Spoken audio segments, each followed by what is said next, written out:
Doctor Mohan Yadav ने श्री महाकालेश्वर मंदिर प्रबंधन समिति उज्जैन के द्वारा अयोध्या में भगवान रामलला मूर्ति प्राण प्रतिष्ठा के उपलक्ष्य में भेजे जा रहे 5 लाख लड्डू प्रसाद के ट्रकों को रवाना किया। मुख्यमंत्री डॉक्टर यादव ने इससे पहले मानस प्रतिष्ठान स्थित श्री सिद्ध रघुनाथ मंदिर में भगवान राम का पूजन अर्चन किया। इस मौके पर मध्य प्रदेश के मंत्री विश्वास सारंग, राज्य मंत्री कृष्णा गौर, विधायक रामेश्वर शर्मा, भगवान दास सबनानी, बीजेपी के वरिष्ठ नेता रघुनंदन शर्मा, भोपाल मेयर मालती राय के साथ बड़ी संख्या में राम भक्त मौजूद थे। इस दौरान मुख्यमंत्री डॉक्टर यादव ने रामगोपाल सोनी द्वारा लिखित अयोध्या मानव सृष्टि की प्रथम जन्मस्थली पुस्तक का विमोचन किया। अयोध्या के लिए 4 ट्रक रवाना किए। जय श्री राम, जय श्री राम, जय जय श्री राम। पूरा देश राममय हो रहा है और हम सब भगवान भोलेनाथ और भगवान विष्णु के परम स्नेह के प्रतीक हम सब जानते हैं कि बाबा महाकाल के दर्शन करो, और अगर विष्णु भगवान के दर्शन नहीं करते, उनको स्मरण नहीं करते, तो वो दर्शन अधूरे माने जाते। एक मंत्र बोलते हैं आमतौर पर, शिवाय नमः विष्णुवे नमः, शिवाय नमः विष्णुवे नमः। जब भी दर्शन करने जाए महाकाल तो 5 बार 11 बार वेट करके ये दोनों को स्मरण करो तो भगवान अपने वास्तव में मन से अपने को आशीर्वाद देते। और एक तरह से ये आज का जो हमारा आयोजन है ये उसका ही एक रूप है कि जब भगवान स्वयं गणना में जा रहा है तो महाकाल कैसे अपने आशीर्वाद के साथ लड्डू नहीं भेज सकते। वो आनंद तो भगवान महाकाल को सबसे ज्यादा होगा। ये उसकी कोई कल्पना नहीं कर सकता है कि जो भगवान की प्रसन्नता होगी। हम सब जानते हैं कि ये एक बार नहीं, उज्जैन और अपने मध्य प्रदेश की धरती से 2000 साल पहले भी यही घटना घटी है।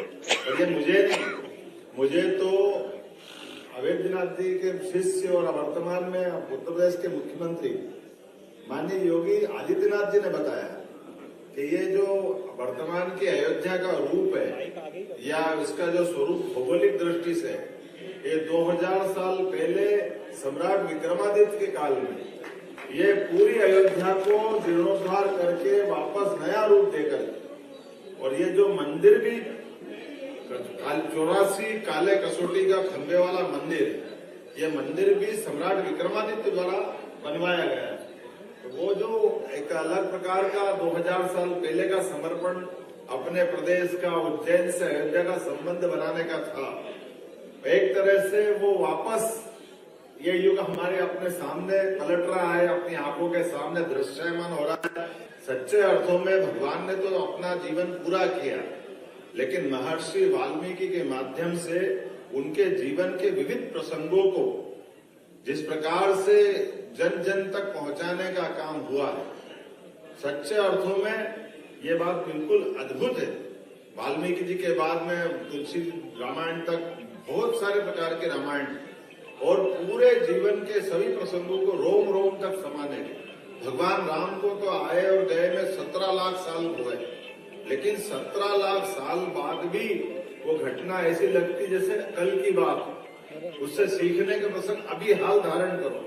कितने प्रकार के एक व्यक्ति जीवन से अपने अलग अलग रूप दिखा सकता है, वो केवल श्री राम ही हो सकते जिनने मर्यादा का जो विविध रूप दिया। और हमारा सौभाग्य, सनातन संस्कृति तो हमको भगवान और राम और कृष्ण से जोड़ती।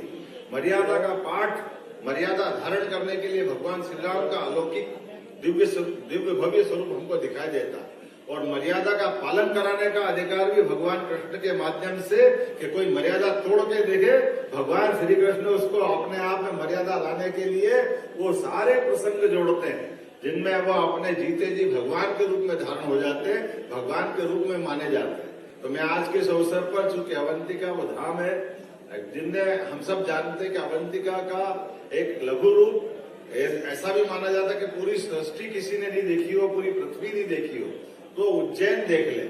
उज्जैन में वो लघु रूप में वो सारी चीजें दिखाई देती है, जिसके कारण से पूरी पृथ्वी पे दुनिया में 7 सागर, भारत में अपने आप में उज्जैन में वो 7 सागर से वो अपने आप ध्यान दिला देते हैं। 84 लाख योनियों का शरीर है, 84 महादेव का मंदिर है। काल की समय की सीमा है हर एक किसी की, जिसने प्राण धारण किए और आने और जाने का काम सबका नियत है। ना कोई पहले ना कोई बाद में, ना उसके हाथ में है आना ना उसके हाथ में जाना। ऐसे काल की नगरी, महाकाल की नगरी। और ऐसा कहते हैं कि जो आजकल तो फिजिक्स वाले भी मानते हैं कि हमारे इस जीपीएस एक नया यंत्र बना जिसके माध्यम से पृथ्वी 23.26 अंश से झुकी हुई है। वो जीपीएस रख के देखो तो अपने आप एक जनार्दन नेगी बहुत बड़े वैज्ञानिक है, उन्हें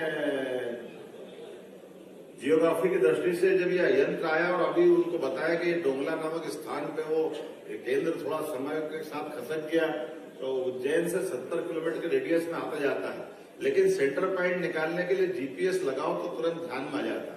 जैसे हमने जीपीएस लगाया, वो डोंगला नामक स्थान पर वाकणकर जी ने वो स्थान पंडित पुरुषोत्तम जोशी जी के माध्यम से खोजा था, तो उन्होंने कहा ये यहाँ कैसे दिख गया, और ये आप लोगों ने यंत्र बने को 15-20 साल हो गए, लेकिन ये वेधशाला बनने को तो 30-35 साल होगा, आप लोगों ने कैसे खोज लिया?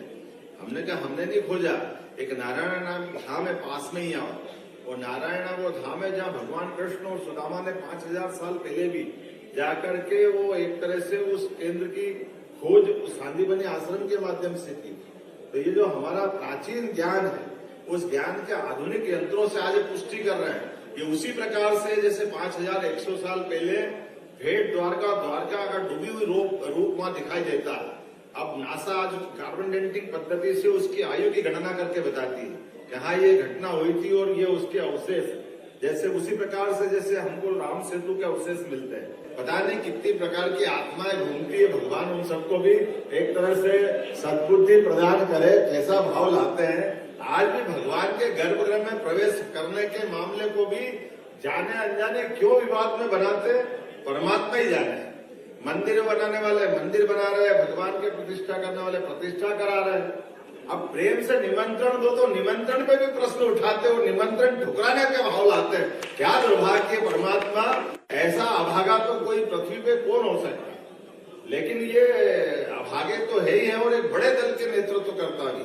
चलो भगवान, हम तो उनको भी सद्भावना की कामना करते हैं, महाकाल उनको भी सद्बुद्धि दे, हो सकता 22 तारीख तक समझ में आ जाए, वो भी कहीं दर्शन के स्वरूप को निहारे, वो भी इस पूरे भाव को माने।